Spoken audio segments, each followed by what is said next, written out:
Okay. Yay! Technology, we beat it. Okay, so what I want to do now is I want to go through and learn a little bit about who is in this space.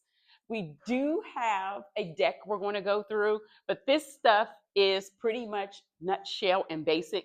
And like, who wants to be basic? So I want to make sure that I am customizing what I share with you post the slide deck based on who is in this space. So if you don't mind, I would love to go around the room and you share who you are, where you are on your literary or publishing journey, your writing journey, and what brought you here today, what you came to learn today. All right. And if you aren't comfortable sharing, just say pass. Can we start with you? Okay, my name is Sandra. I am writing my story, and let's see, Where are you on the journey? Are you still writing it or? I'm still writing it. Okay.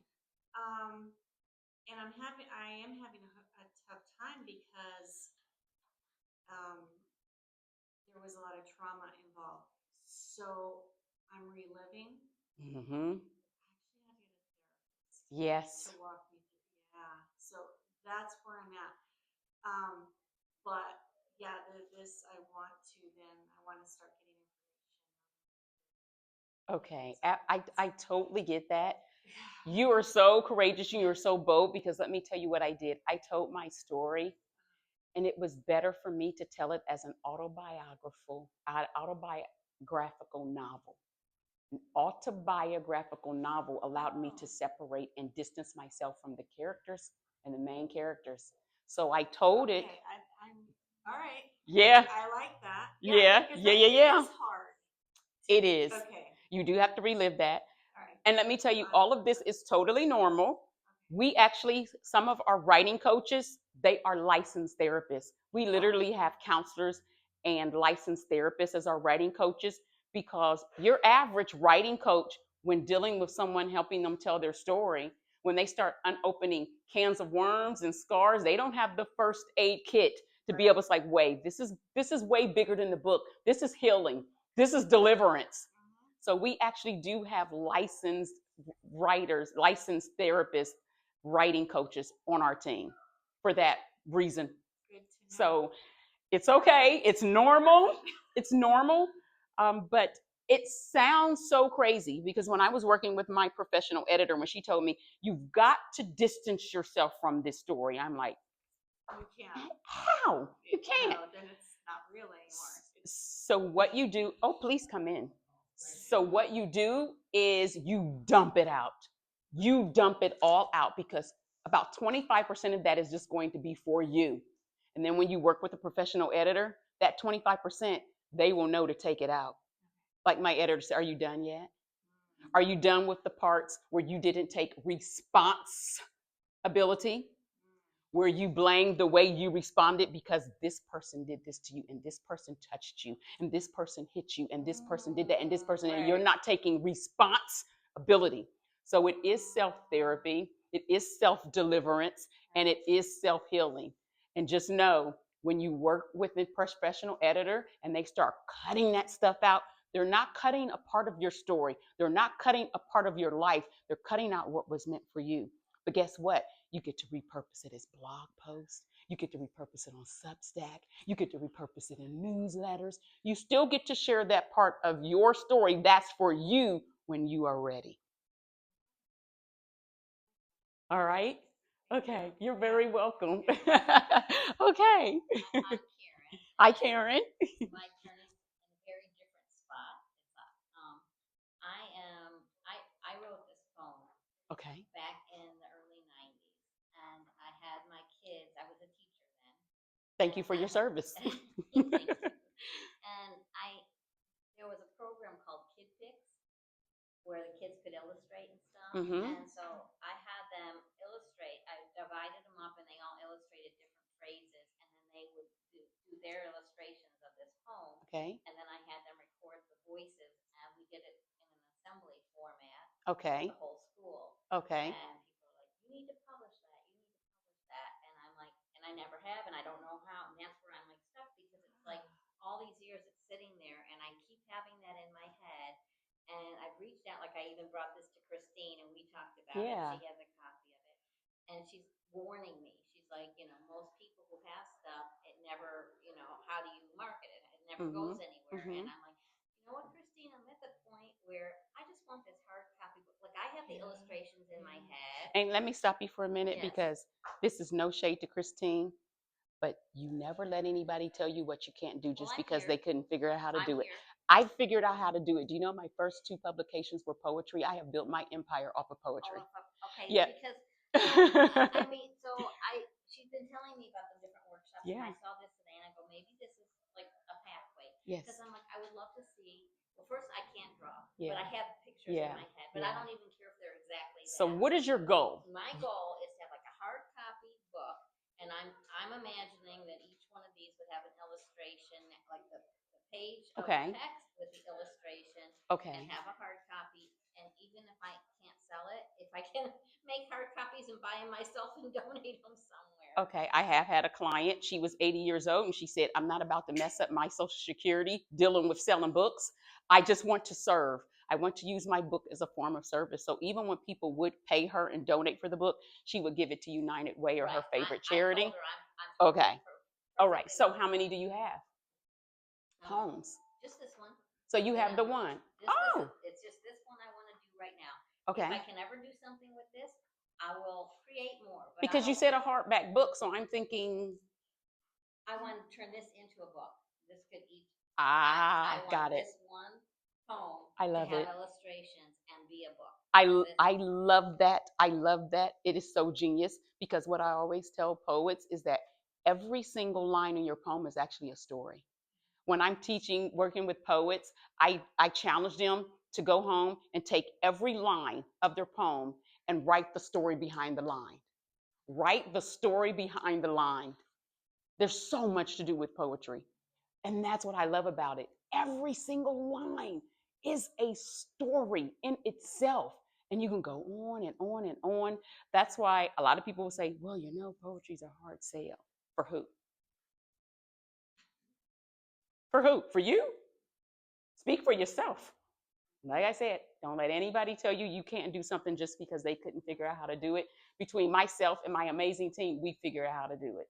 And that's the thing. It's like, I know how to do this part, but I don't know how to do the other Exactly. part. We'll get to that. That's in the deck, and then we'll elaborate from the deck. Okay. Yay! Oh, I love it. Okay. My name's Eric. I run under Eric Scott Brand on Amazon Works Collections, and I have an aspirational goals. And right now I'm financially trying to finish my collection. Marketing is always a challenge for me. Mm-hmm. Yeah. And to learn more about where I can go. What I'm going to tell you, I'm going to bring the business world over into that because I know marketing can be a curse word for authors. Don't market, serve. I'll share a bit about that later. Don't market your books, serve. Don't market your business, serve. Don't market your services, serve. Serve. If we can get that M word, that bad cuss, as my kids used to call it when they were little, oh, that's a bad cuss, mommy. You can get that marketing.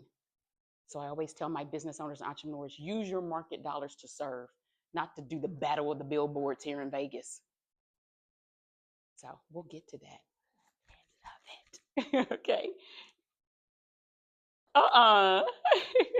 If you're here supporting, we want to hear. We want to hear. You're here to support because we see you. So you're not invisible. So you don't get to pass. Tell us who you are.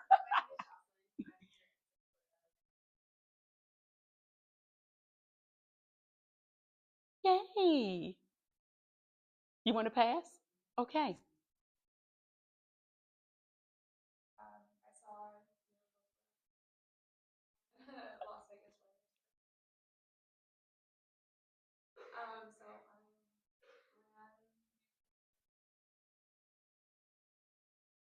So I ran, but I'm about halfway through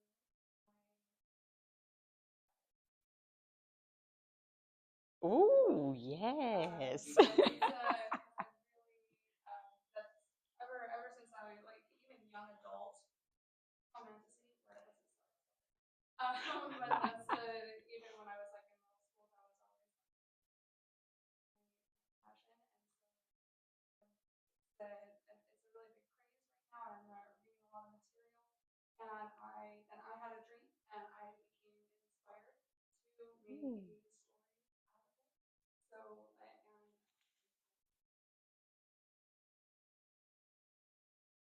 So and halfway done the first one and I want to succeed.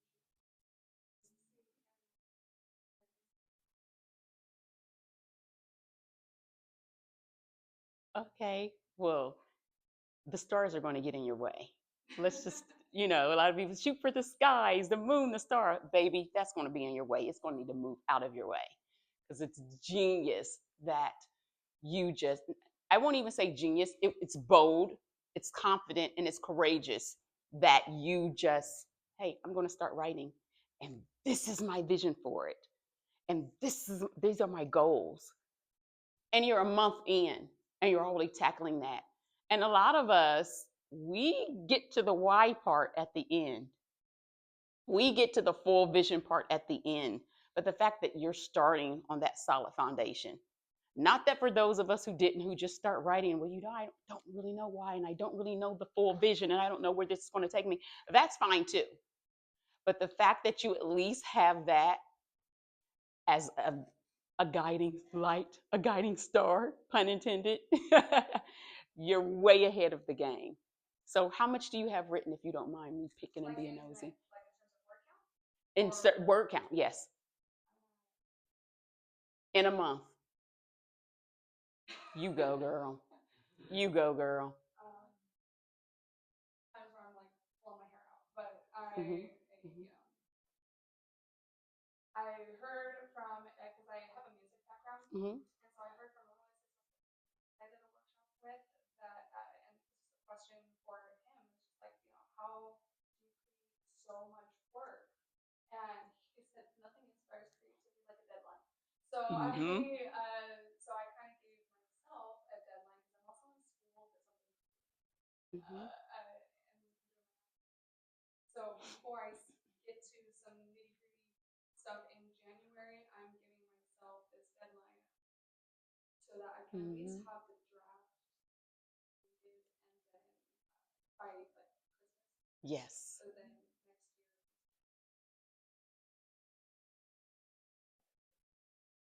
That's awesome. With this, especially being the first day of Nano, where everybody's trying to write a book within a month. And here you are, I mean, it's not your full length book, but even at the word count you are, that's considered a novella. So even that's publishable. That's why you see a lot of people breaking up into smaller series. Some people will have 10,000 words and they might sell it on Amazon or something digital only for 99 cents. Or then they might have, the short story, the novella, which it's all about the word count. The short story is about 25,000 words. So it's a to be continued. Yep, it's a to be continued, to be continued, to be continued. And everybody's like, oh, this is so hot. Oh, this is so genius. Oh, this is so brilliant. I'm like, oh, that's so 18th century. Because literally they were called penny dreadfuls back in the 1800s. They were called penny dreadfuls. A full length novel was 12 cents, but not everybody could afford 12 cents, especially the younger generation. So they would sell it chapter at a time or 2 to 3 chapters at a time for a penny until you able to buy the full length novel. So they were called penny dreadfuls. So it's really nothing new. Yeah. Do like a variation of that. Yeah. I don't know if it's necessarily for the full length book or if it's just to kind of keep people on a hook. It's building your audience. I always say, get your audience before you publish your book. You should have your audience before your book is even published. Before your story is even published, you should have your audience. Build your audience, have community. When I hear people say, oh, being a writer is such a lonely job, again, where? For who? Have you been on Substack? There's your people on Substack. Even if you just want to be sitting back and not say a word and not really share, even just being on Substack and watching other people's journey and what they're sharing and their tips and their triumphs and their losses. Because we all have something to teach. Whether we did everything wrong or done everything right, we could teach you how to do it right, or we could teach you how not to do it wrong. So Substack, start building your communities there. If anybody asks me if there's one social media platform for authors and writers and publishers, where would it be? Substack. Substack. So build your audience first, build your community first. You don't wait for your book to get ready. You get ready for your book and you get your audience ready for your book by sharing your story outside of your story. That makes sense? You're not selling the story in your book. You're selling the story here. People get it backwards with this whole marketing thing. You're not selling the story in your book. You're selling the story here that led you to that book. The book is this much piece of literary success and financial literary success. It's this much piece. I'm talking like my kids again when they were little. This much piece, mommy. Anyway, thank you for sharing. My name is Deanna.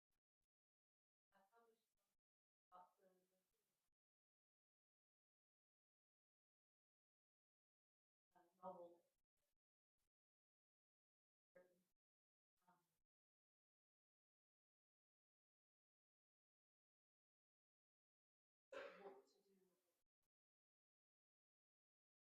Okay, so you're here for the now what? Okay, so the novel is complete. Okay, okay. Oh, we're going to touch that here. Okay. Uh-huh. Yes, yes. Okay, so I have a 14-book series called the New Day Diva series, written under the name E in Joy. By the way, E, everybody, N needs joy. That's where that whole name came from. Everybody needs joy. For the first 5 books in the series, we did not put book 1, book 2, book 3, book 4, book 5, because people would walk into Walmart or they would walk into Barnes and Nobles or Books A Million, and even back then, Borders, God rest her soul, and look at the title. And the title would grab their name, but God forbid if it said book 3 or 5, then they're not going to get it. And I wanted what was in there to speak to them, what was capturing them and calling them to that book.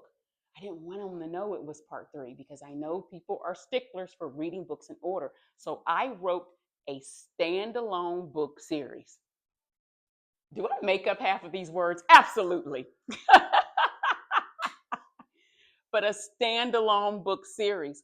So I made sure each book could stand alone without all the others.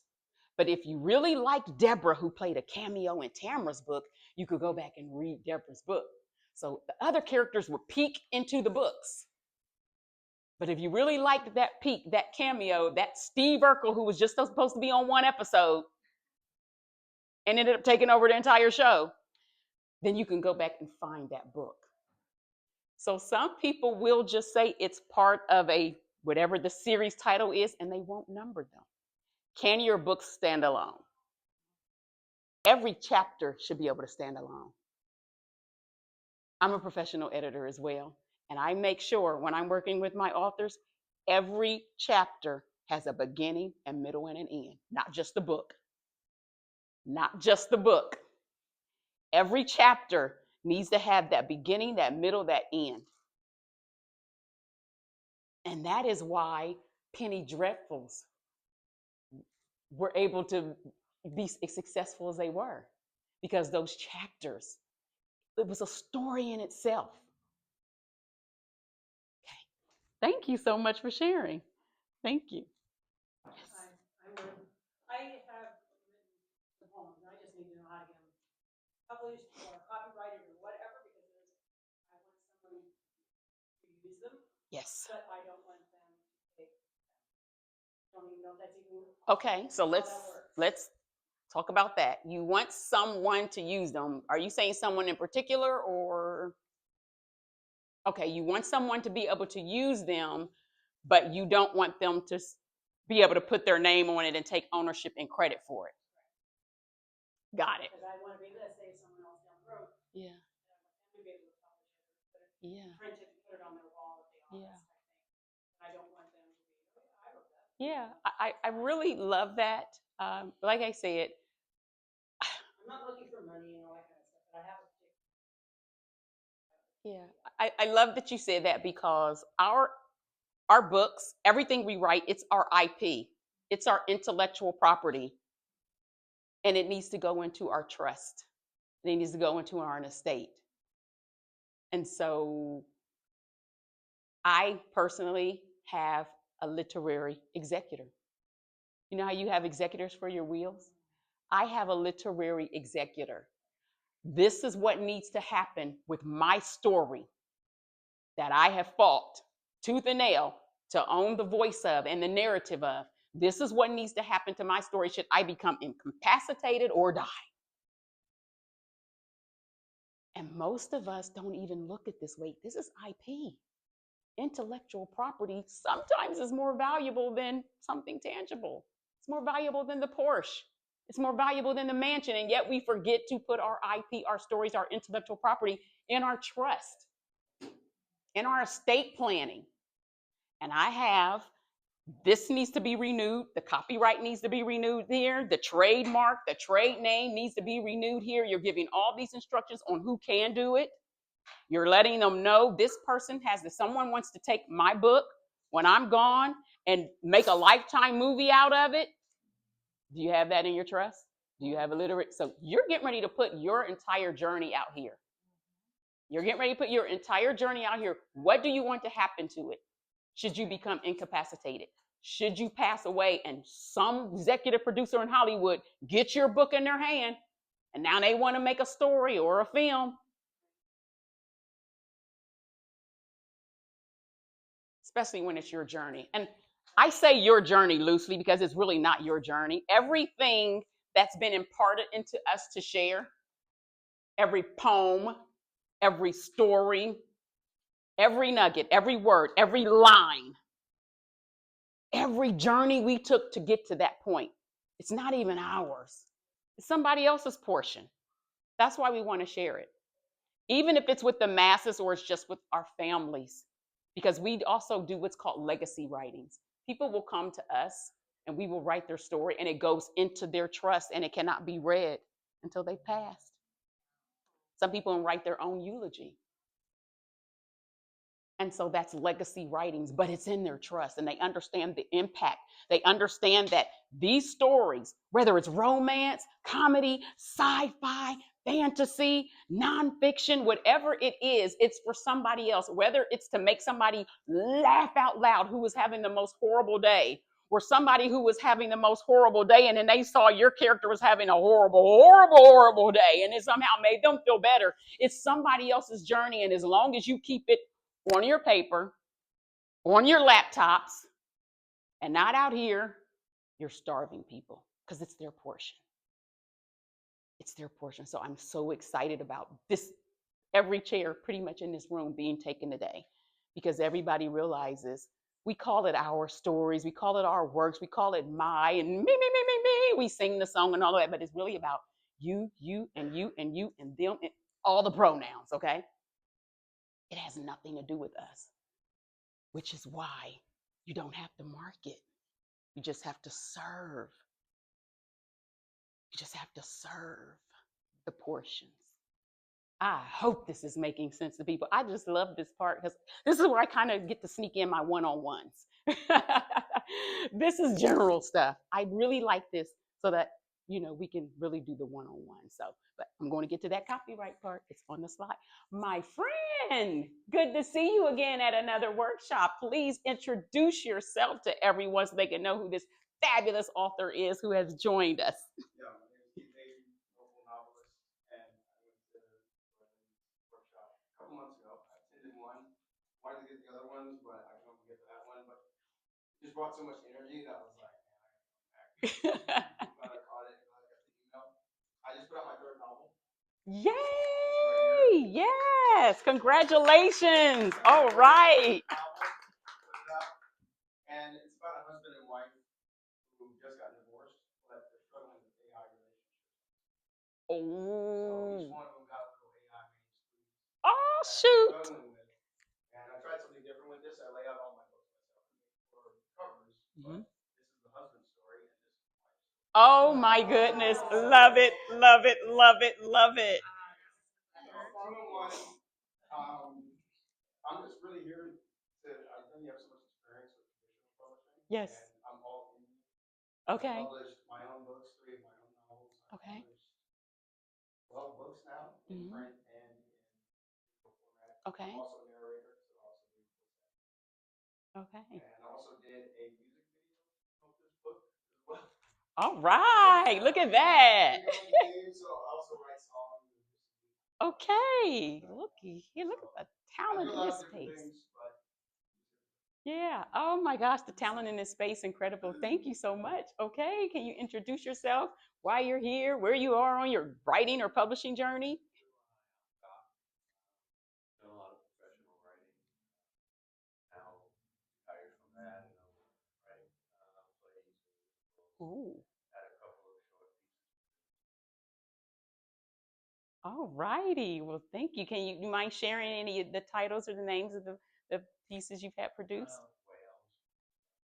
Okay. Yeah. But it's only about whales because a couple of detectives had set up a sting at the shelves and they're meeting dealer at the shelves in the library with books on whales. Okay. Creative. Yes, love it. Well, thank you so much, Doc, for being here. Appreciate you. All right.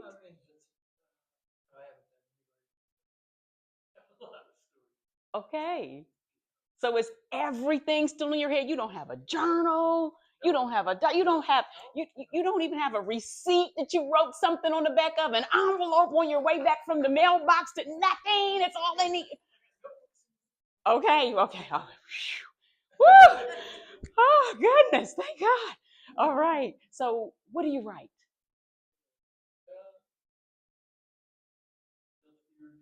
Okay. All right then, there being Mr. Secretive. Whatever. Thank you for being here. My name is Sandy. I happened to come here on the screen. I was talking about it. I'm like, oh, that's where I need to be. Yeah. Wow, Sandy, thank you. Tell us why you need to be here. Like this gentleman here, a lot's going on. It's so hard to put it together. Okay. I'm not. I don't write, which I wish I would journal. If I journal, it would be phenomenal. Oh, wait a That's minute. what I want to tell. Do you know how many folks we've taken their journals and turned them into books? We have one client. She had been journaling since elementary, all the way through adulthood. But what we did is she wanted to only take the happy entries because she said she feels like there's never just this happy parts of someone's life. She took all the happy entries and turned them into the book. She fleshed them out a little more, of course, as memory came back, whether it was her taking Crayola crayons and making homemade candles with them that didn't work out so well, or whether it was her first love, who she ended up losing tragically. And what was great about it is it didn't have to be in any type of timeline sequence, because we know with an autobiography, it's got to be that timeline. It's your entire story. But with memoir type pieces, it could be all over the place. You could go back and forth. It doesn't have to be in chronological order with a memoir. It's that piece of your life, that really impactful piece that you want to share with other people. So if you have journals, you have stories. And you're a writer. You're a writer. You wrote something, right? You're a writer. It's becoming the published author is where we get into the publishing. But I let people, you're a real writer. You wrote. You wrote a social media post, and it was dang near a blog. I saw it. You're a writer. You're a writer. You're a writer. Well, welcome again. Hi. I know you, but can you introduce yourself to everybody else, please? I'm Rosalie. I am a native Nevadan of 5 generations here. And I have plenty of journals that I've written since I was 7. I'm and just recently. And I am run a company called Regenerative, and we're starting to build these microgrids that are very effective, let's say, in circumventing any crises that come down the pipeline. So when the power goes out, we have a place where there's water and power that's being produced. Awesome. And we've been approached by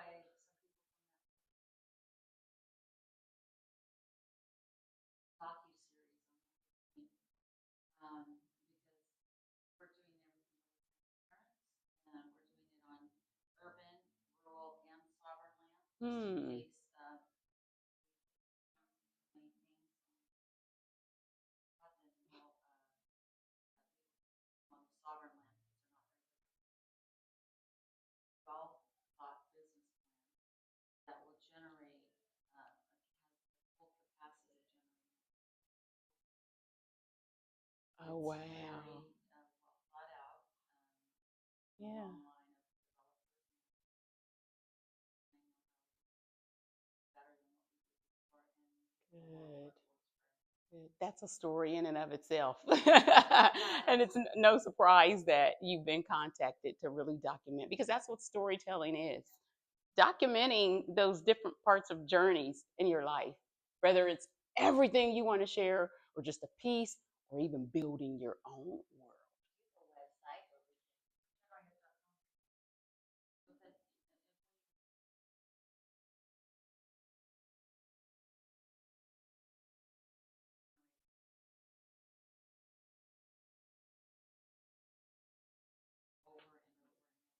Mm-hmm. I'll spell it REGEN.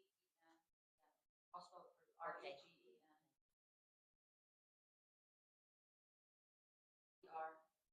R8.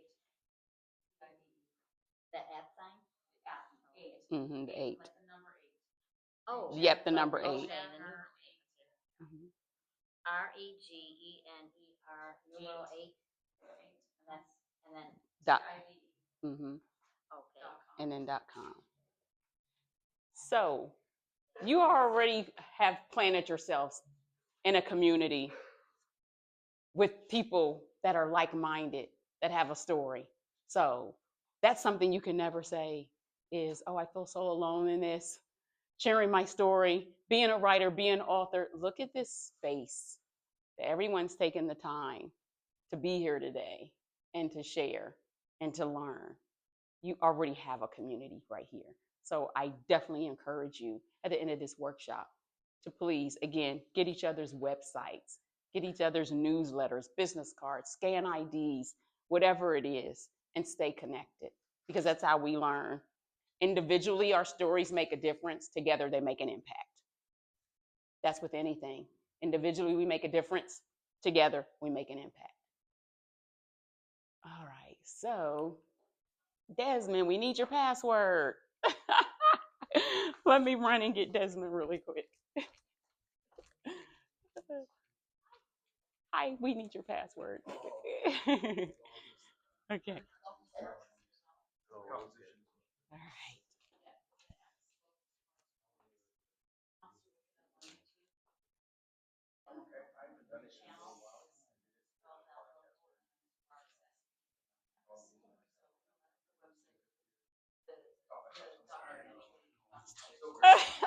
Oh, you're fine. We've just been getting to know each other and getting each other's stories and learning where each other are on our journeys. Water will be good. Thank you. Thank you. Thank you so much. I appreciate it. Okay. All right, everybody. So let's get started here with the deck. like I said, this part that we just did, that's always my favorite part because you all are after everything we do is a story. This workshop is a story. It has a beginning, a middle, and an end, but you all are the heroes of the story. You're the heroes of the story. It's always the person who's listening to your story who is the hero. Another marketing tip. Can it be the audience is the hero? Yes, that's why I said you all are the hero. But the audience. You're my audience. Yeah, oh, got you. Yes, you're my audience. You're the hero. You're the hero. I just happen to be a main character. So you're the main character on the marketing side of this, but your audience, your listeners are always the hero. Don't forget that. They're always the hero, not your amazing characters, not your amazing stories. It's always the audience who is the hero. What your story is going to do for them. Not how, oh, this character is so great. This story is so great and phenomenal, and people are going to remember because of this. And look at this cover and look at this, and you're going to love the plot. The plot is so great and great and great and great. That's not what people want to hear. They want to know the great things your story is going to do for them, not how great your story is. They want to know the great things your story is going to do for them, not how great your story is. First tip in Marketing 101. All right, so whether you plan on only publishing your own works or starting a publishing company to publish the works of others, you must follow each and every single step of the writing and publishing process. So I am going to break this down in a nutshell. I actually teach a 2-day course. I gave you all the flyer. It's the Act Like an Author, Think Like a Business conference. This year, it is December 6th and 7th, and it is online. December 6th and 7th online, and it comes with actual curriculum. It comes with the curriculum that means you will never have to do a Google search or ask AI a thing. I give you every single website you need to go to, whether it is to copyright your work, whether it is to get your Library of Congress catalog and publication number. You actually get this, what we call the literary publishing blueprint. Regardless of which path to publishing you choose, you need to know the publishing process. You need to know what any publisher, hybrid, traditional, whatever type of publisher you work with, you need to know what they owe you, what they should be doing for you, and how you can enhance that partnership as well. So Act Like an Author, Think Like a Business, 2-day conference, December 6th and 7th, and it is online in Pacific time zone. So basically, this is a nutshell breakdown of that 2-day course. You've got to write the book or get help writing the book. That can be with a book coach. That can be with a ghostwriter even. And we have a service at Path to Publishing we call a write behind. People come to us and say, I dumped, I brain dumped, I got it all out. There is nothing else I can do with this, but I know it is not publishable. We go behind them and we make it publishable. Sometimes we have to do some Zoom, some interviews, some phone calls to really flesh out the meaning to make sure that we are making sure we're conveying the messages they want to convey. But that's a write behind, and it's way cheaper than ghostwriting. Ghostwriting is one of the highest ticketed items in the publishing process. And then, of course, there'll be editing, which we'll go over, and then the print publication of the actual book. But getting your story out of your head, even those self-proclaimed non-writers, okay, self-proclaimed non-writers, you do not have to be a writer to be the author of your own story. I repeat, you do not have to be a writer to be the author of your own story. Thank you, Desmond. There are resources, there are professionals out here to help you get your story told. Being able to control your own narrative and your own story has been something people from all types of backgrounds, generations, and cultures have been fighting for, have died for. I say all that to say, no, I am not anti-AI. AI can capture your voice, but it cannot capture your heart. Do some writers and authors use AI to help them clean up this, that, and the other? Absolutely. But just know that AI used other people's voices and works to train. So when it helps you make something fancier and prettier, you're using someone else's voice and narrative that they fought for and died for. Not anti-AI. I just like people to know that. So me personally, I will never relinquish the power of my voice and my narrative to not even Grammarly. I will never. I've fought too hard to be heard. I don't need anybody to make me sound prettier or smarter. I don't need to sound like Fraser Crane, because when you go to lunch with me, you're going to tell I sound more like Archie Bunker or the younger George Bush. Take your pick. You've all seen me. I make up words. You'll know whether it was AI or me. Okay, so for individuals who have the book in their head and need help getting it out of their head and onto paper, like I said, we have individuals, coaches, again, some are licensed therapists, counselors, because sometimes in writing stories, even if it's fiction, even if it's not our personal story, it can open wounds. It can trigger some things. It can bring things back to memories. I cannot tell you how many times when I was writing my 14-book series, I would even laugh at the characters myself and be like, oh, she's so stupid. Oh, she's so silly. Oh, she's so trifling. Oh, what a hoe. And then God would remind me of that summer in Cancun back in 1996. Like, seriously? Or God would remind me with this or that or this, that, and the other. And it's like you step back sometimes and realize, oh my gosh, I'm pouring that into a character because that's a part of me that I've suppressed. And it was so crazy because going back over 14 books, I was looking where I hid behind my characters. And I will tell you, it is so fun when they get to say the stuff to Aunt Sally that you didn't want to say because you didn't want to offend her or hurt her feelings. So you create that Aunt Sally character in your book, and then you create that character who really tells Aunt Sally what you wanted to say. And then you send her a copy of the book? Period. Merry Christmas, Aunt Sally. All righty. So next, you want to send your manuscript to beta readers. Beta readers. This is before we get to the professional editing. This is once you've done all of your self-editing. And I probably need to put that in there if I don't mention with professional editing. Even your self-editing needs to go before you send it to beta readers or anyone to review your book. The average author will have gone through their manuscript 9 to 10 times before they ever allow anyone else to review or beta read the book. Pre-publication, 9 to 10 times. I am a manuscript hog. All of my publishers know that. I am a manuscript hog. If they tell me my manuscript needs to be turned in November 1st, I got it until 11:59 p.m. October 31st.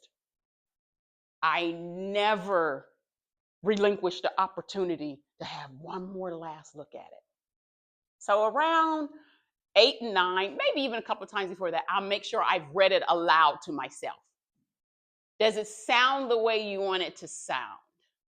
Did it flow the way you wanted it to flow? Sometimes you can hear things that you can't see. And then I have a partner, my aunt and I will read each other's manuscripts to each other. So I'll read her manuscript to her. She'll read mine to me. So now I want to hear, how is this going to be coming across from a reader standpoint? Because now I'm the listener. Now I'm the superhero and I need to be feeling something. I need to be getting something. I need to be getting saved. Something from this book needs to be affecting me some way. Is it? So you're going to want to make sure you've read your work aloud to yourself. You're going to want to make sure someone else has read the work aloud to you. And for those of you who are really sticklers about grammar, you're going to want to read the book backwards. backwards, because when you're reading it backwards with no rhyme, rhythm, reason, beginning, middle, or end, you're just focused on words and not the story. Does everybody do this? No. But a lot of veteran and seasoned authors, we do that. We do that. Even though we know we're going to have a team of professional editors working with us, we still go that far. Yeah, that's what I said. Read it. Yep, read it. Well, I wouldn't necessarily read it out loud backwards. I would just, yeah, because I've never done that. Maybe somebody does. I'm not reading it backwards aloud. That's where I draw the line. That's where I draw the line. So, and who can the beta readers be? Well, what do the beta readers do? Beta readers help catch issues with manuscripts before they go to the professional editors. Okay? The more issues you can catch in your manuscript, the less expensive your professional editing should be.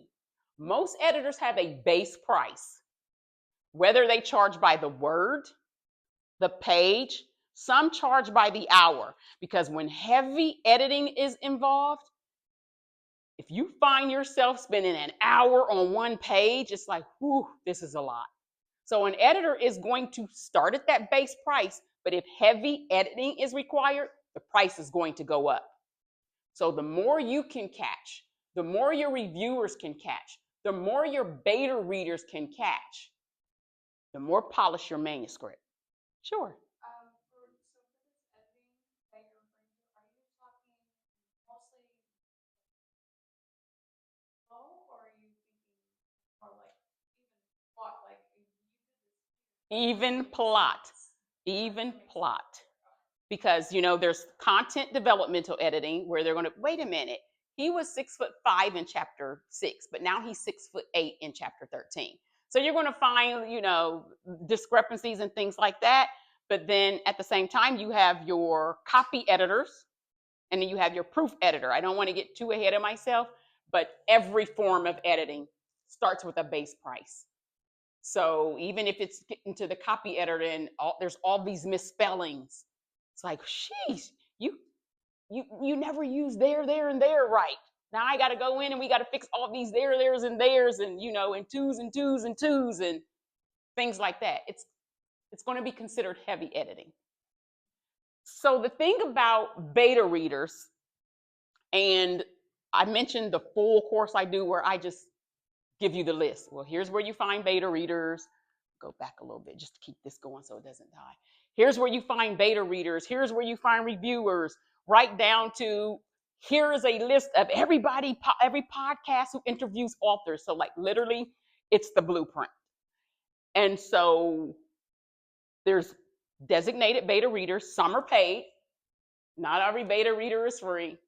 With beta readers who are free, we at least, you know, promise them a copy of the book afterward or something like that. And we tend to give them some kind of swag, you know, just some type of thank you in there, but some are paid. You want to be careful. Some people say, well, I don't really want anybody to know my story, or I definitely don't want, you know, family knowing this, that, and the other. Use discernment. Use discernment on who you want to share your work with now, for those of you who are telling true stories. I say find at least 2 trusted individuals in your family who can review your manuscript for you, because this has happened to us and it has cost the author time and money when they're right at that point where we've got the galley print or the PDF or something like that, and Aunt Sally reads the book and says, no, that's not how this happened. It happened this way, and it wasn't your mom, it was your auntie, and they got the story wrong because of their perception was reality. Their perception was reality, but it wasn't the truth. You do not want to publish an untruth in a true story. So we would have to go back and write it how it really happened, because even as an author consciously, even if you know, and just you and Aunt Sally, and you promise her 10 fruitcakes not to tell anybody. You can't sleep with that. So finding that trusted family member, especially for your nonfiction, for your autobiographies, for your autobiographical novels, for your memoirs, finding those trusted family members, at least two, who can catch those things. Like, that's not how that happened. And it wasn't the Christmas of 2000, it was the Christmas of 2005. Yes. So for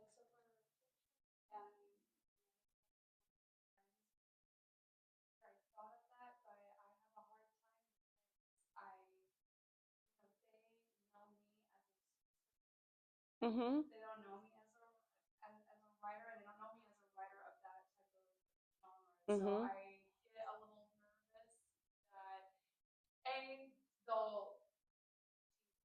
I know it's kind of Mm-hmm. whatever, but then also, like, are they gonna have bias? Like, oh yeah, Okay, let me cut you off right there. You see this paper called The Confrontational Speaker? I tell the truth. And so my truth to you is, it ain't about you. You're worried about what they think about you and what they think about what you write, and they don't know me as this, and they don't know me. I just told you, you ain't the hero of the story, dear. It's not even for you. So it's not about what they think about you and if they're going to tease you.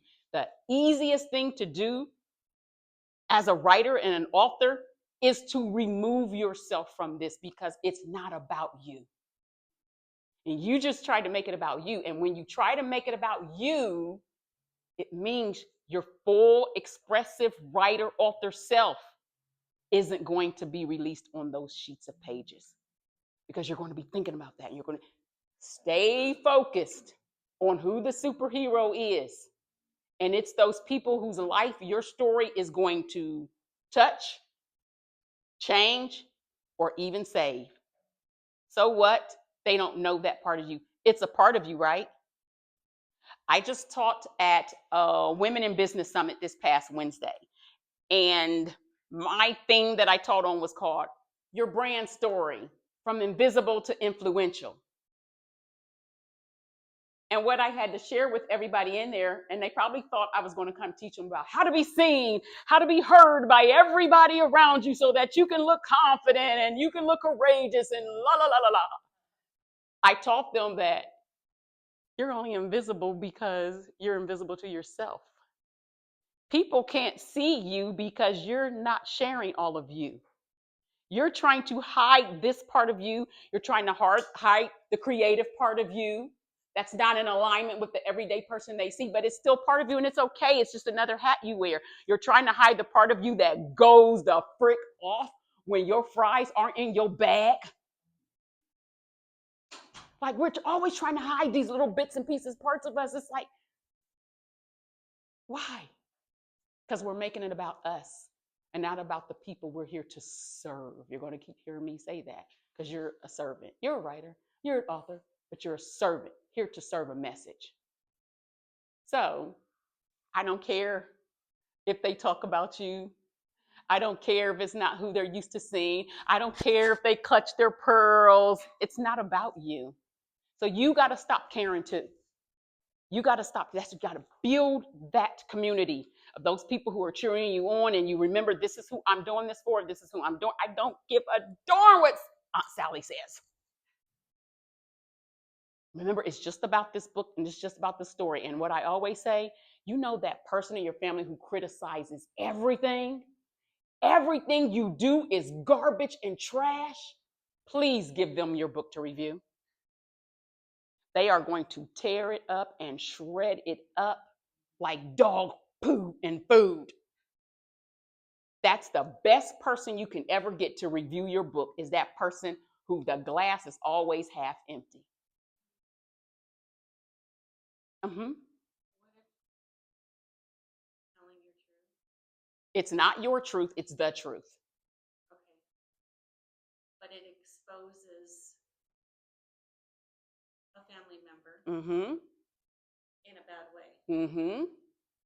And that family member Mm-hmm. is going to go to their grave saying, I would never do that. Mm-hmm. But it's just Mm-hmm. and I want to tell my truth. I'm waiting for you to tell me what the problem is. I have a hard time with, well, mother. Okay. I See, know, that's why they it's- call me the confrontational speaker, because I don't care about confronting the parts of you that are going to hinder and hold back your story that could save somebody's life. And I don't care about hurting the feelings of the part of you that is going to hinder you telling your story that is going to save somebody else's life, because you're worried about offending and hurting somebody else. But your goal is to save other people. It's not about that person and it's not about you. If it means you have to offend somebody or hurt somebody's feelings to save somebody else, are you willing to do that? As I said, look at who you're trying to serve with this book. Who you're trying to serve with your book. Women in the same situation. Okay, women in the same situation. So here they are. They're all standing here.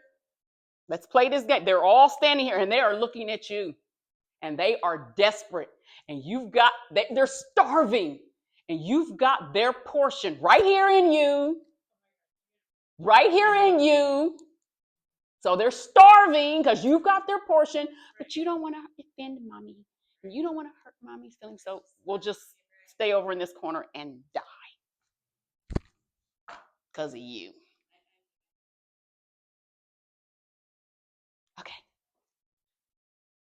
That's why I always give the people, my kids say, Mom, you're not going to be the confrontational speaker today. Why do you always take that? Because I still teach the same, the truth.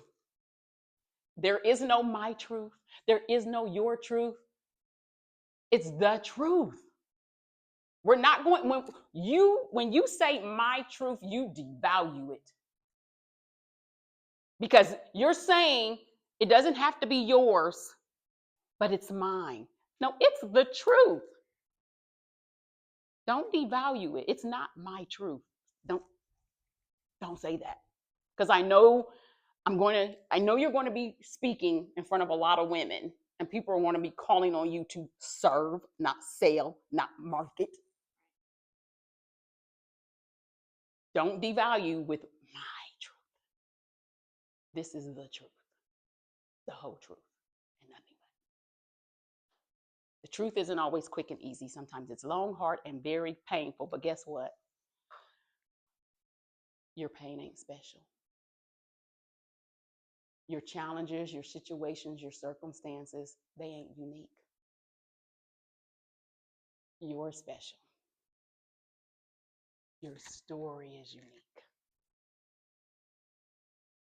You're not a victim. You're here to serve in the full capacity of the truth. Okay. Shout out, amen. You can. You can. Hallelujah. Amen. You can say it. Hey. All right. Any more questions about reviewers, beta readers? Any questions? Do you have a question? Did you have a question? Oh, okay. All right. Now we get to get your book professionally edited. Professional editors, not Aunt Sally. I'm just tearing Aunt Sally up. Not Aunt Sally who was good at English. Well, she's a teacher. She can edit my book. No, professional editors. It's a difference between being good at English and being a professional editor. Being a teacher, great, but you're still not a professional editor. And even when you're dealing with professional editors, you have to know the vision for your book. Do you want to self-publish the book, or do you want to be traditionally published? Is this a book you're going to present to be traditionally published? Because you may be working with an editor who has only worked with self-published and indie authors, who has only worked with indie publishers. And there is an entire different measure of editing required by traditional publishers. Not to say your average editor who has only edited indie authors and indie publishers isn't good, isn't great, but they're good and great for that arena. So you want to make sure What is the goal of your book? How many of you plan on self-publishing or are already self-publishing? Anybody plan on, nope, I just want to get this polished and I want to send it off to get agent representation and I want another publisher publishing it. Okay, then you really want to be mindful of your editor. And those one of the questions you want to ask them. Have you edited books for major publishing houses? And even if they say no, say, well, what about large indie publishing houses? Okay, because there's different types of publishers. There's different paths to publishing. How many of you or know some of the different paths to publishing and willing to share today? Traditional and there's indie. Traditional publishing, indie publishing, and even an indie publisher is still considered a traditional publisher. It's just size. You have corporate. You have the big 5 in New York. I'm published with 3 of the big 5 in New York. Then I'm also published with 3 indie publishers. They're smaller publishers, but 2 of them have distribution deals with the publishers in New York. So size matters in publishing. So you have your corporate, your big 5 in New York, traditional publishers, but then you have those amazing university presses. Chicago Press, you have university press publishers. And then you have boutique specialty publishers. It could be Christian These publishing. are all different than the indie or types of indie ones? No, these are all still traditional. Oh, okay. Yeah, a lot of times we hear traditional, we just think that one block. No, these are all traditional. University presses, the big 5 in New York. Then you have the larger indie presses. Like my publisher is Microcosm Publishing. And they're considered a medium-sized publisher. Their top-selling book last year sold 600 million copies. But they're not even considered a large publisher. They're medium. So you have your traditional publishing, but then you have the different sizes. You have your small, medium, large, your corporate, your university presses. And then you have your boutique, which fits in with the small, things of that nature. Then you have your hybrid publishing, which is the middle between self-publishing. So we know with self-publishing, you're doing it yourself. Hopefully you're hiring professionals and literary service providers, literary assistant companies to help you with the things you are not a professional in, like typesetting, layout, design, book cover design. But with self-publishing, you are forking out all the money. That's what they mean by that, all the money. Even though you hire professionals, you're forking out all the money. Where with hybrid, it's also called collaborative publishing. Back in the day, you would hear, if you have to pay to get your work published, then they're not a real publisher. That no longer stands, because a hybrid publisher, they're typically going to have you pay for editing, and sometimes you buy a certain amount of the books, but you get a higher royalty rate. Industry standard with a traditional publisher, you're going to get about 8.5% off of the retail price. But with a hybrid publisher, because you paid into this, it's collaborative. They're paying for some of the services, you're paying for some of the services. You're going to get about a 40% royalty rate. Now, my contract with my traditional publisher, only about 5% of authors take the kind of contract I took. I took a partnership contract with a traditional publisher. What that means is I will get 50% of royalty rates off the retail price of my book. But here's why. I believe in the power of me so much.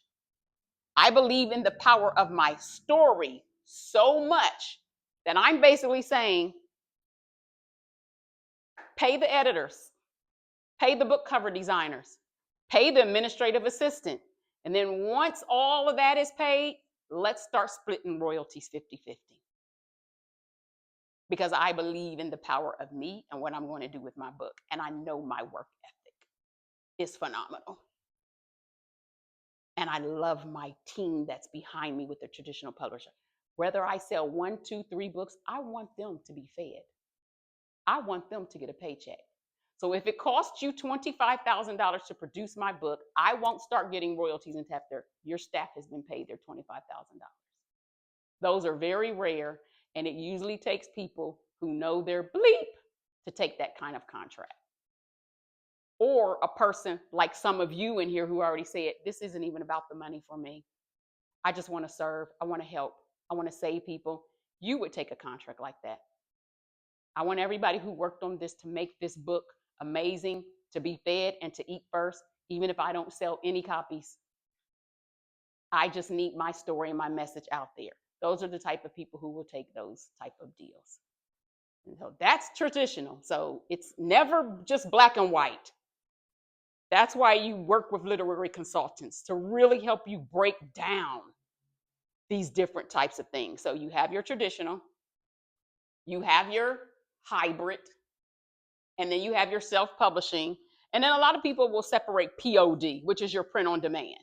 That means you never have to have a book printed if you don't want a book printed. It means whenever a book is ordered, that's when it's printed. So people will typically go through Amazon, Ingram Spark, Draft to Digital, Kobo, places like that. And it's just print on demand. If you want to order author copies, you can.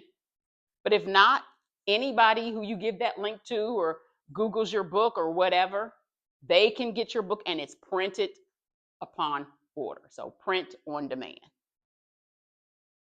And it's still, in my opinion, part of the self-publishing piece. Okay, determine the price of your book. There's industry standard. But think about industry standard is created by the big corporate publishers. So a big corporate publisher can charge $14.95 for an average trade paperback. Why? Because they're probably going to be ordering 5,000 copies, while you just might be ordering 100 copies. Which means it's like tomatoes. The more tomatoes you order from the farmer, the cheaper they get. So the more books you print, the cheaper they are. That's offset printing. Digital printing is whether you order 2 or 200, the price is going to be the same. But offset printing is my last client I just worked with, Coach Bev. She ordered 1,500 copies of her book, which brought the price down to like $1.86 a copy. But on print on demand, you're probably going to pay about $6 a copy. She did offset printing because she was ordering so many. So her same book on print on demand is probably going to cost her $6 a copy. But because she bought a bunch of tomatoes, it was only $1.86 a pound. That makes sense how I'm describing that? Okay. So back to pricing. You can't always price your book what the big boys in New York are pricing their book because you're not ordering that many dang on tomatoes. So how do you set your pricing? Think about the expenses you paid into getting the book done, factoring all of that in, and the benefit and value your book adds. You hear people say, charge your worth and add tax. You can't afford me, so I'll never do that. But what I will charge is the value and the benefit my book adds to your life. That's why a 90-page nonfiction book can go for $20, while a 90-page fiction book could never go for $20. I have a client, her 90-page nonfiction book is $19.95, and she sells out every time she speaks. It's called How to Get a Full Ride to College. Would you pay $20 to save $20,000? Value, benefit. Value, benefit. That's how you price. You try to keep within that industry standard, but if you can't, you could end up owing money. And I will say this. For a while I was learning this, my books were on Ingram Spark, and every time a book got ordered, I was owing them money. They were the only people making money out of this because of how my book was priced. So you've got to watch that. You may, industry standard is $14.95, so I'm gonna put it on for $14.95, and then you sell 30 books and you get a bill. You get a bill because you sold 30 books. Because you were trying to price it based on industry standard and not what you put into it, its value, benefit, and worth. Is this making sense? Okay, because if it doesn't make sense, you'll never make sense. So I just need to pause to make sure. All right. Get your ISBN. And this can be purchased at myidentifiers.com/ISBN/main. I do not take free ISBNs from no one. Why? Because an ISBN is your book social security number. Do you want your social security number to come back to you? You always want your social security number to come back to you, right? Unless you are with a traditional publisher. If you are a self-published indie publisher, you want your book's social security number to come back to your company. Not Smashwords, not Amazon, not Draft2Digital, not Kobo. Me personally, I don't take free ISBNs. I purchase my ISBNs from Bowker. Anybody other than Bowker, unless they're like, your publisher, you're going to go on their platforms for, like we talked about the POD, we talked about the Amazon. They've basically bought ISBNs from Bowker, and now they're giving them to you, or they're selling them to you. I purchase my own if I am going to self-publish, or I own my own publishing company. If you do not plan on self-publishing, if you do not own your own publishing company, you don't have to worry about this. The publisher you get your book deal with will have these ISBNs, and it will go back to their company. But it should, because that's who you're being published with. Self-published authors, this is where you get your book's social security number. Even my ebooks. When I first started publishing, I was like, oh, it's just an ebook. I'll just take the free ISBN. I went back and I start claiming all of my stuff. Like, nope. Rules and laws change, and they never ask for our vote. So I don't want to be in a part of this. I want ownership coming back to my estate. Everything with my IP on it. So your barcode, when you purchase your ISBN, you can also purchase your barcode. So it's the same link. It'll ask you, would you like to purchase a barcode? Barcodes ISBNs are going to be about $250 for 10. But let me show you this. We had a special edition, limited edition version of a book, hardback. We call that the unicorn. The gold pages, the tassel, the raised letter fonts on the book cover. That's the unicorn, the ultimate unicorn. About 250 of those. Because when you have your launch, those diehard fans and supporters, they're coming. And they're going to buy the unicorn book, which is usually about $30. Because it's got all of that and it costs you so much. But they just love you. And they've connected to you, and they've connected to your heart. And they don't care if blank pages were in there. They're there to support you. So we call that the unicorn publication. That needs its own ISBN. Then we'll put it out in a regular hardback. No gold trim pages, no tassel, no raised letters, just your traditional hardback. That's a whole nother ISBN. Then we'll put it in trade paperback, your regular paperback book. Then we'll put it in mass market, which is that small little book that sometimes romance books come in. They call them pocket books. Then we'll put it in ebook. I've just used 5 ISBNs. One costs $125. 10 costs $250. Let's do the math. Because I like to put my books in as many formats as I can based on my audience and their income level. The only thing you don't need the ISBN for is an audiobook. That every different format has to have its own ISBN. So I always advise clients to buy 10, minimal. If you're going to be a publisher, maybe start off with 100. But 125 for one, 10 for $250.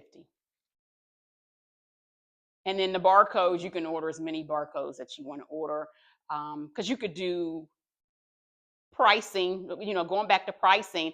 I always like to have my books raised a couple of bucks higher than what we want it to be. So say we're like, well, we really want this book to be $15.95. Okay, got a client, a woman's business. Her book comes out December. She wanted to charge $15.95 for it. So I had her get her barcode and assign $17.95 for it. She's like, why? I'm like, on Amazon Prime Day, don't you want to be able to take $2 off? She's like, well, yeah. I said, well, if it's $15.95 and you take $2 off on Amazon Prime Day, you're only going to make this much money.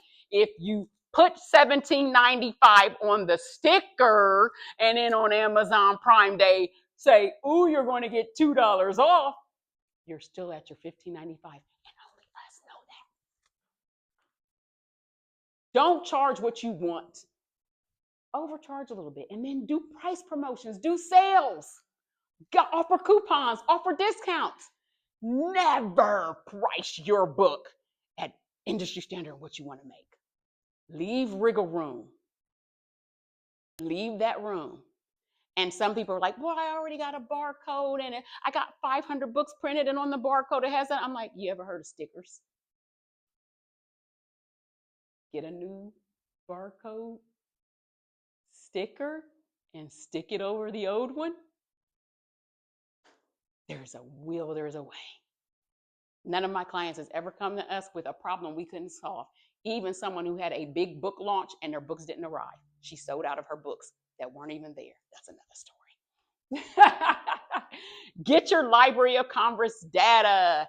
That is that number that you are going to, and usually most self-published authors with less than 3 titles, they apply for the electronic pre-assigned control number. And that's the link for that. Now, they require you to send them a complimentary copy after you've printed the book, but now they also allow you to just send them a digital copy. I send my printed book. Like, I want to be able to say, my book is with the Library of Congress, thank you. So I still send hard copies of my book because it literally goes to the Library of Congress. It literally goes there. Your book is literally there. Okay, question? So for barcodes, I never paid for them. There's a website called bookowl.com. Bookowl, O-W-L. Bookow.com. Free barcodes. Never pay for a barcode because it's literally just putting in your ISBN number. You have to pay for the ISBN. Yeah, you got to pay for the ISBN number. And the price if you want to. Places like Draft to Digital, they no longer let you put the price on the barcode. Bookowl lets you do it. Yeah. No, I mean, Draft to Digital will reject your file if a price is on the book code. So with your distributors, you always really want to do your due diligence and know their rules and their laws of that. You know, not laws necessarily, but their rules and their guidelines. But bookow.com, free barcodes. Free barcodes. And then I just did this for my last book. It takes about 5 minutes. Do they happen to do free QR codes as well? Okay. But I did the same thing. I didn't know you could send copies out of it. Yeah. Oh, I mailed a hard copy. Yeah. Yeah, right. But still, just to be able to say, you know. All right. Write your book front and back matter. We always forget about the book front and back matter. We're so busy writing that whole content. You want to make sure your front and book matter is in alignment with industry standards. So here's the thing. The first giveaway that you are an amateur or that you are self-published or an indie publisher who didn't do all your homework is if you have the word by.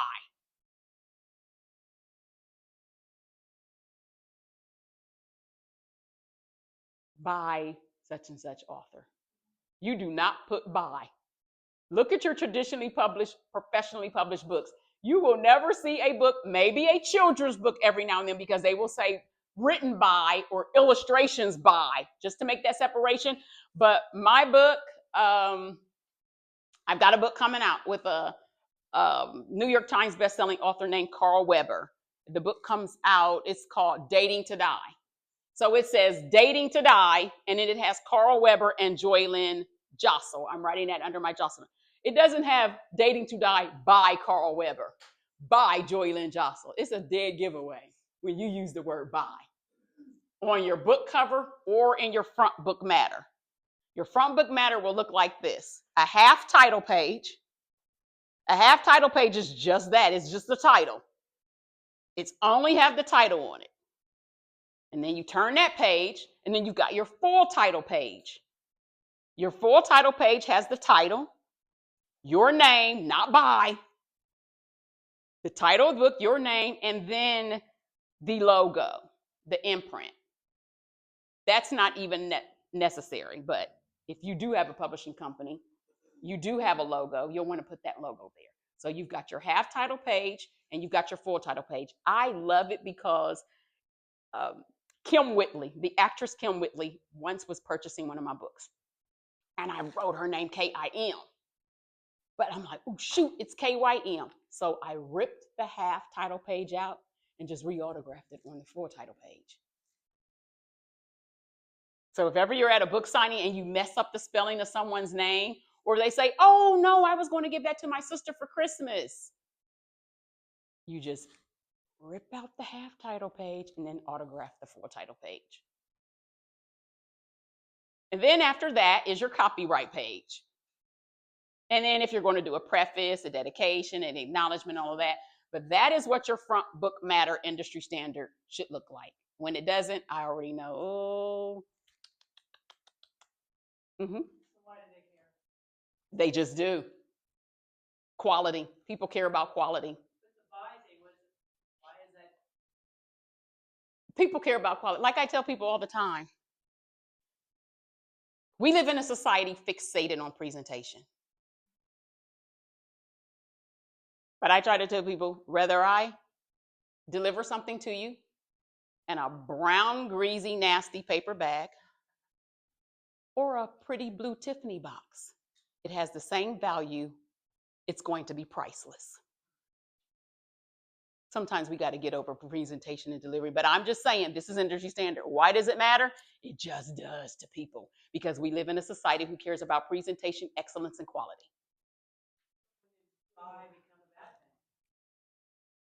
thing. It was never a bad thing. It was just never used, only by amateurs or only by people who didn't know. It was never used. It was never became a bad thing. It was never used. In school, we did it on school papers, but they've never done that in professionally published books. Not by professional publishers. Those are just little things that you can always tell. Ooh. So, and then your back, your front and book matter is, it's like the world to use. I always say, make sure you are using that. Put your call to actions. Thank you for reading this book. Can you go here and leave me a review? Thank you for leaving this book. Make sure you pick up this book in the series, that book in the series. You really want to use your front and back book matter. Your front book matter can have what people are saying about this book, what people are saying about this author. And you know, those beta reader comments and those reviews, you can plug them in. You can plug them into the front matter of your book. All of those early reviews you got, pre-publication, all of those comments beta readers made about how fabulous and this book made me feel. I always try to use reviews where someone tells what this book did for them. Not the reviews where they're saying how great the book was and Joylynn weaved a tale of blah, blah, blah. I really want the reviews where people are telling me how this impacted them. How did this make them feel? How did this benefit and add value to their life? Those are the reviews you want. Not the one, and it feels good, you know, when other people toot our own horn, the sound travels further, blah, blah, blah. But remember, it's not about you. It's about how you're going to make the reader feel. All right, so, and again, don't forget to have that edited as well. And then you write your back cover text, AKA the book synopsis, and you have that edited. It's usually about 250 words. About 250 words. And if you have multiple characters, don't make the mistakes I made earlier before I knew better, which is I'm trying to give you a little peek into every character's life. You focus on your main character. If you mention other people, that's connected with her, you're only going to mention and stick to that one main character and their storyline and their plot. You're going to stick to that as your synopsis. All right. And everything is edited. Everything. What I tell people, before you send your manuscript to the editor, have all of this in it already. Have all of this in it. Have all of your front book matter in it. Have all of your back book matter in it, and even throw your synopsis in at the end of the manuscript. You can take it out later, but it'll get edited. It'll get edited, because if you come to us later and you want us to edit one page, we're going to charge you, because one page, we're not going to do $5 transactions here. You're probably going to get charged $20. So if you just throw it in there and the editor charges $4 a page, so put everything in there. Get your book cover design and have it edited as well. I am guilty of being so excited with my second book that came out. I did not realize on the spine a Y was missing from my name. I have all stickers and covered it up, so nobody ever really, but I was like, because I know how my name is spelled and it looked good enough for me. No, but my name wasn't even spelled right. That's like, I spent all of this time and effort making sure the inside of the book and the spine. I went to a book event and there was this celebrity reality show star, and she had gone with an indie publisher and she was selling copies of her book. When I picked up her book and saw that it had nothing on the spine, nothing was on the spine, nothing. That is the first thing people miss, is the spine. What's the spine look like?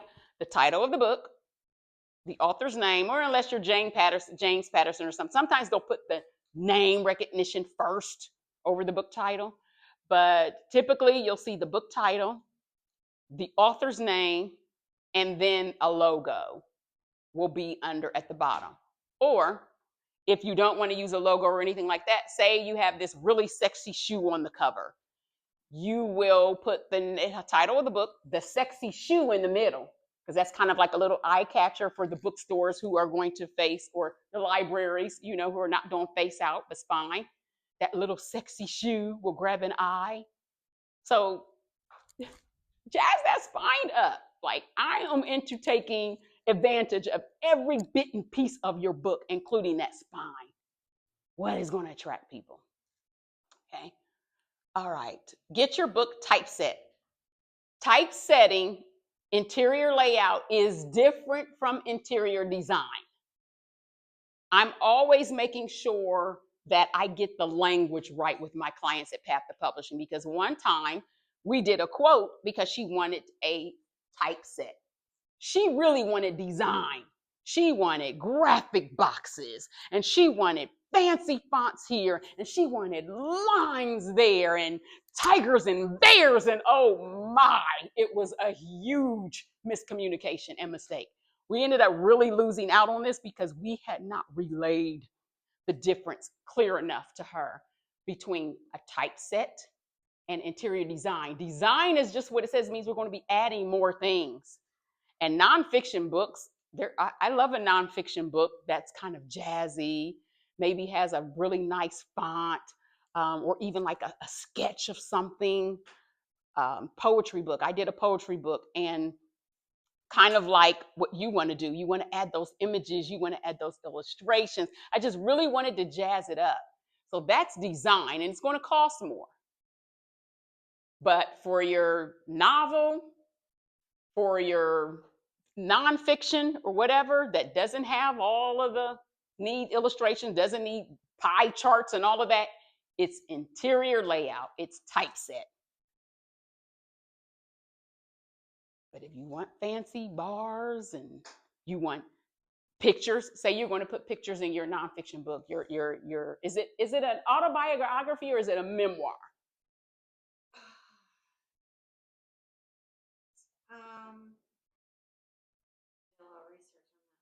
So, I kind of stuck with autobiography. Okay. But you did mention that memoir was more of Mm-hmm. Okay, mine is a huge timepiece. It's not, there's the beginning of my life, there's the end.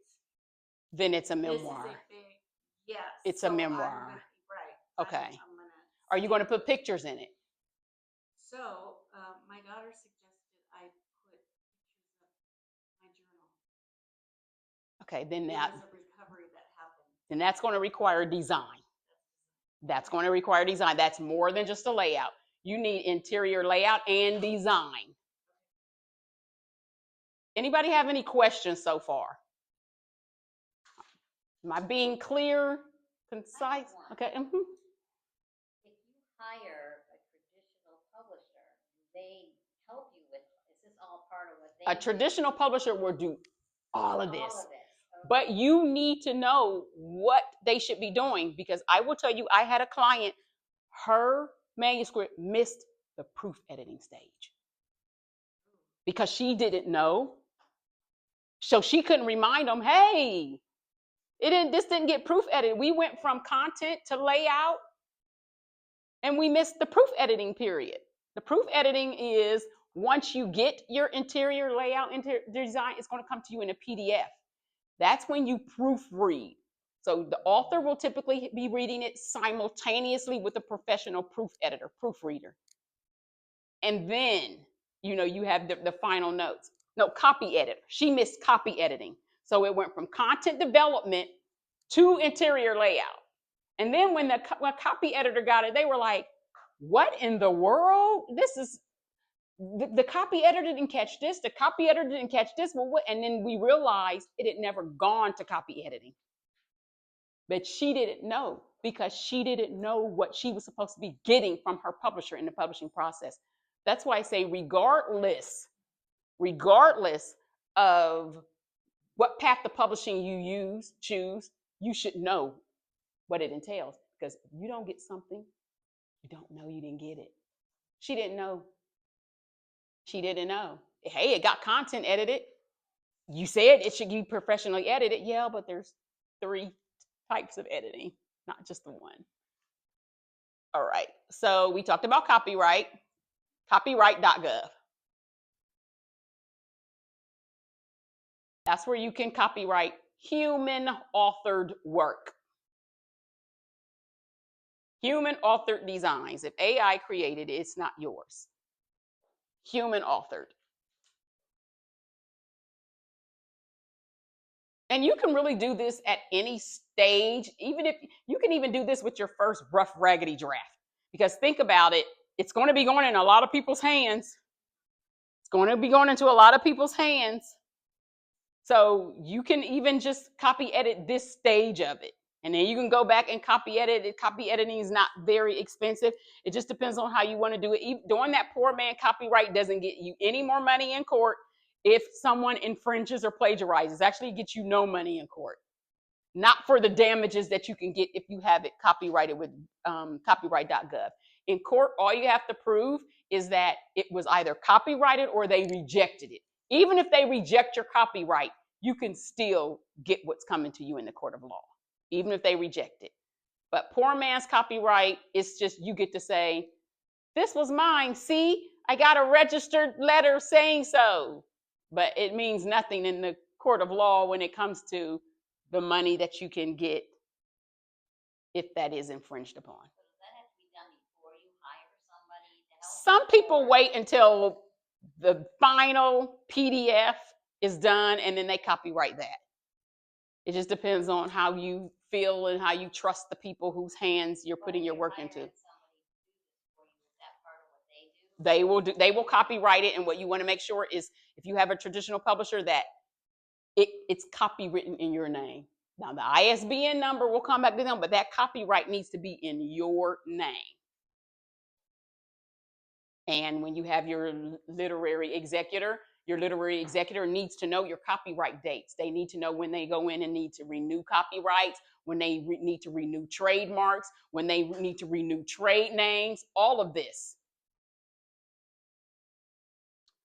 All right, so, and some people, they don't It can get a little tricky sometimes because they'll ask you this question, they'll ask you that question. They'll ask you, well, what about these images? Do you own these images too? Or did somebody else create it? Or is there AI or this and the other? And it can just, So here's a legit third party.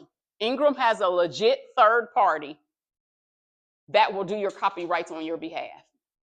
I wouldn't use anybody besides them if you're not working with a literary service provider. Like Path to Publishing, we do copyrights for our clients, but I would never randomly do a Google search and find a company who does this for you. Okay? All right, so we've got 4 more slides to go. Oh, I'm sorry.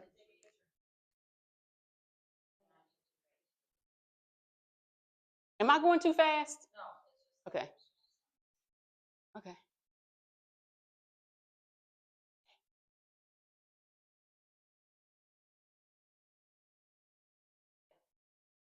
Okay. Okay. All right. So send your cover and interior file to the printer. We've done all of that. We've had it content edited. We had it copy edited. We had it proof edited. The proof editor, again, they're the one who's going to get that typeset file, and they're going to simultaneously be reviewing it along with the author and whoever else you choose to review it. And now it's time to send it all to the printer. Now the printer is going to want specs, and there's a lot of industry standard specs. So for your fiction industry standard, it's going to be 5.5 by 8.5 or 5.25 by 8.5, somewhere along those lines. That's going to be your industry standard for a fiction trade paperback. The paper is going to be cream, off yellow. It's going to be about 50-pound paper. And then you have your nonfiction. Your industry standard specs is going to be about 6 by 9. It's going to be white paper, about 50 pounds. And this is just industry standard stuff. At the end of the day, your book can be whatever size you want your book to be. It can be on whatever color paper you want your book to be. But this is industry standard. 5.5, 5 by 8. Mm-hmm. And then my other one is also, I like the mass market paperback size. Yeah, I love it. So this is mass market size. Yeah, I love the mass market size. If you're printing them, you have no idea. You just have numbers. Yeah. You take a big risk. Yeah. Especially with this one, doing this cover. Uh-huh. You don't know what it's going to look like. Yeah. Which you brought up a good point. I never put my books on sale until I have the printed proof in my hand. Printers will allow you to have a digital proof on your computer, but the digital proof is just you going, scanning down your computer and looking, make sure everything's into play. I want what the reader's going to have in their hands. I want to see the quality of that book. I want to see is the ink bleeding off on my hand? Is when I go to turn the page, is the ink smearing? I want to see the size. I want to see it all. I get a hard copy proof before I ever set that book free into the world. I want to know what my readers are getting. You get the hard copy and a paperback? No, the hard copy proof just means it's a hard copy proof. Whether the book is paperback or hardback, hard copy proof just means here's what it's going to look like. So if you're getting it in hardback, or if you're getting it in trade paperback, or if you're getting it in mass, order a hard copy proof in addition to the digital proof. It's going to look different in your hand than it looks on your computer. Right? What's the size of the mouse? Mass, so it's, this one is 4.25 by 7. Yeah. That's mass market. Mm-hmm. Standard. It can be around, it just depends on Mm-hmm. I print with 48-hour books. Yeah. Because you save on shipping. You can go pick it up. That's why I love local printers. But I still always do the math depending on how many I'm ordering. Sometimes it's easier for me to still go offset printing and pay for the shipping. Fortunately for me, though, my husband, who's a contractor for my company, because I have certifications, he owns a trucking company. And so he can transport a lot of our stuff back and forth because he's into transportation. But sometimes you want to take all of that into consideration. You got to pay for that shipping. You got to pay for the shipping of your books to come to you. So finding local printers. I used to love, before Houdini closed down over on Dean Martin, I think it was, I used to get my books printed from Houdini. Nobody knew. They were in a magic shop. Nobody knew they actually had a printer stored in the back. I would go get my books, get printed, $5 a pop, $5 a pop, no shipping, no nothing. So if you get a quote from 48 Hour Books and you don't have to pay shipping, say, for example, your quote from 48 Hours Books is $6, but then you get another quote from somebody over on the East Coast and it's only $4.50 or $5, and oh, I'm going with that. In shipping, you would have been better going with 48 hours. So always think about shipping. Always try to find local printers when you can. Thanks for that tip. All right. So ebook conversion. In addition to the printed book, you may choose to offer your work in digital format as well. Okay, so that's your digital book. Same thing. There's ebook. There's ebook conversion, and then there's ebook layout and design. So some people want fancy stuff done with their ebook interiors. There's a lot you can do with an ebook. And then there's just conversion. Most people, they get the typical conversion where people can download it on their Kindle or e-reader or their phone, whatever they're using. Showing the decrease in book sales, like hard copies opposed to audio? Oh, I'm sure there is, but what I know for sure is that since 2020, audiobooks have been killing it. Yes, audiobooks have absolutely. Everybody's listening to them in their cars now. Everybody's listening to them washing dishes now, taking walks. Because everybody's always trying to move. Everybody's always trying to move. Move. Yeah. Yeah, but I'm just wondering if you really need to have a hard copy book any longer. Audiobook. Every people, you got to know your audience. How does your audience like to receive information? Yeah, exactly. So that's why you do multiple. Because people like to receive information and people learn in different ways. So for example, our overall curriculum, we offer an audio visual, which is me teaching in your face, because some people just like, all of this and then there is just the digital. Just give me the slides, Joylynn, with working hyperlinks. I got it from here. And then some people like the hard copy because they like to see it. They like to highlight. They like to put Post-its on it. So we just offered in all three. So who's your audience? How do they like to receive information? Who's your audience? How do they like to receive information? Because there's 8 different formats you can put a book in. Write down the Braille. Write down the large print. What do you want to do? What's your budget? And who is your audience? All right.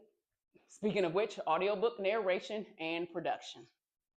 So how does your audience like to receive information? And again, we live in a society where everybody's doing.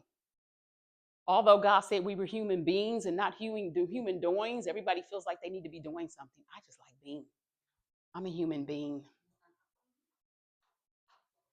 I just like being. But for those who got to be doing,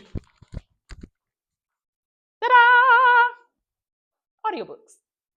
Plus, sometimes people just receive information differently.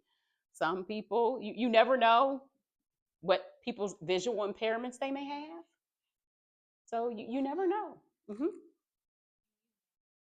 You absolutely can. Oh, yes, you absolutely can narrate your own book.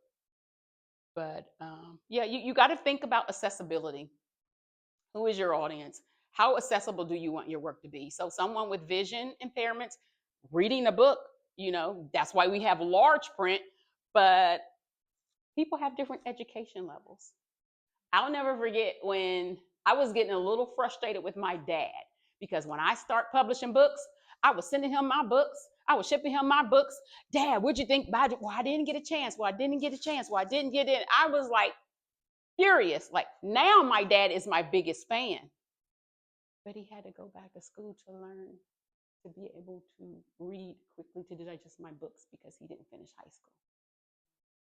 And I didn't realize he wasn't reading my books because he didn't want to. He couldn't support me. So you never know. You never know. Some people just, they need what you have, but they got third grade education. They got third grade education. So got to think about accessibility in everything you do. All right. Distributors, wholesalers, retailers, and libraries. This is standard. This is basic. In the more in-depth course that I'll be teaching on December 6th and 7th, I go into probably about 50 other places you should be making sure you're selling your books to. But this is industry standard: distributors, wholesalers, retailers, bookstores, libraries, and then people just stick with this. So that's why I said this is the basics, but who wants to be basic? So again, once your book is written and published in your chosen format, you should acquire distributors and wholesalers. They're the middlemen who get your books to libraries, retailers, etc. And then the cuss word: marketing. Keep in mind that a book shipped out to a distributor, wholesaler, and retailer is not always a book sold. If it's going to a library, it's sold. If it's going to a bookstore, a retailer, a wholesaler, it is a book shipped out, not a book sold. And it is your job as the author, regardless of which path of publishing you chose, it is your job to make sure people get in here and get these books off the shelf. Your traditional publisher, your hybrid publisher, they are going to partner with you and they are going to work the industry.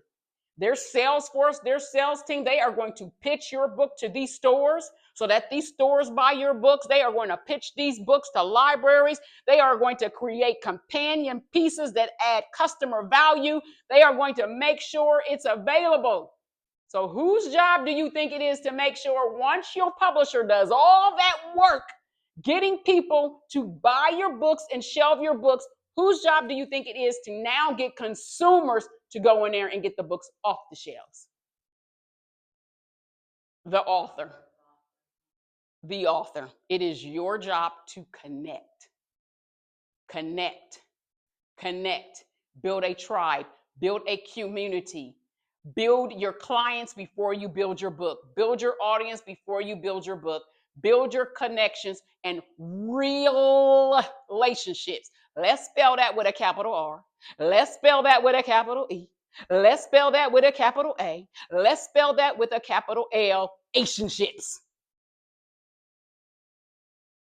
Because remember, you're selling the story here to sell the story in the book. They know, love, like, and trust you. And they want to support you. They have bought into your vision, your mission, and they want you to win. They want to be the fairy godmother who is the hero of the story of Cinderella, which is a marketing story, by the way. Cinderella is not a love story, it's a marketing story, but that's a whole nother workshop. They want to be the fairy godmother. They want to be the superhero. They want to be the reason why you win, why your book succeeded. Okay? All right. So that's what marketing is. You're serving. You're here to serve.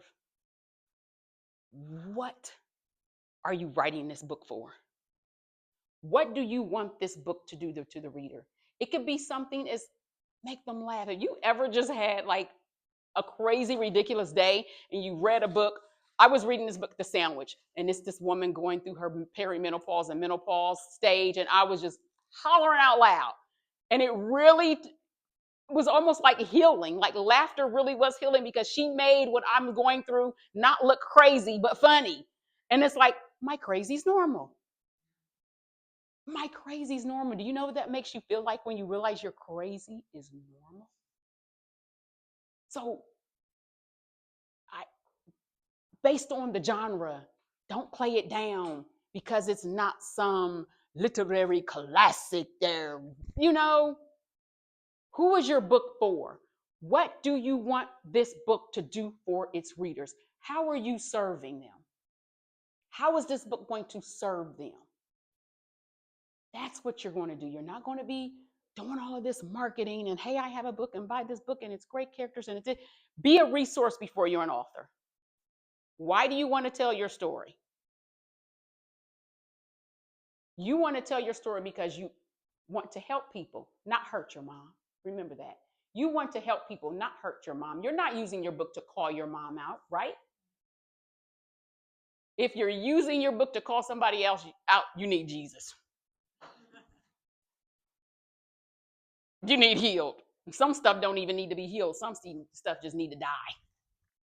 Sometimes that's our problem. We're too busy trying to heal stuff that needs to die. I'm just saying, whole nother talk. Whole nother talk. But what is your book for?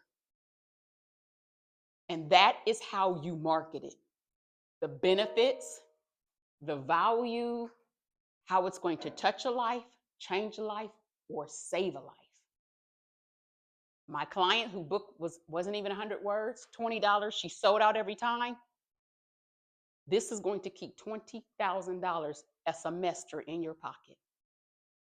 This is going to allow you to be, instead of paying for your child's college or deciding between your child's college and health care for your parents who you're now taking care of, this is going to help you have an easier decision because now your child gets to go to college for free and you can care for your parents because you're in that middle. You have kids, you have parents. That's what she sold, not a book. She served them time. That's marketing. And now it ain't such a bad cuss word no more, is it? It ain't so icky anymore, is it? You're serving, you're helping. The ultimate question in everything you do, any area of your life, business owner, entrepreneur, CEO, there is an ask we are always making. It's not buy my book, buy my service, buy my product. There is one ask.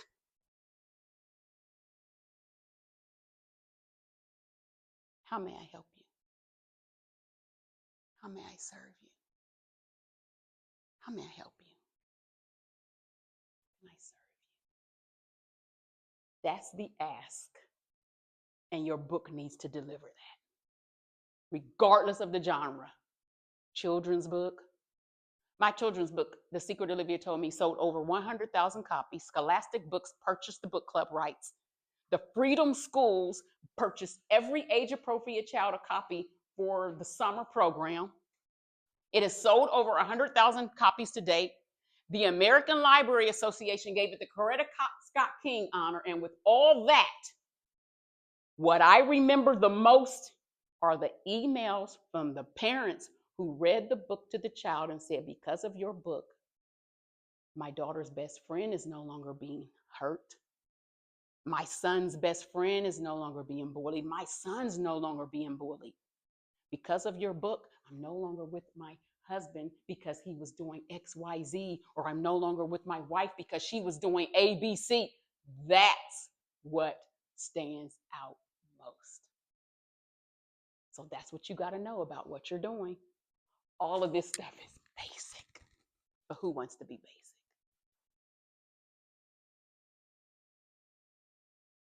All right, and online strategies, because online is where we're going to generate a lot. I love in-person events.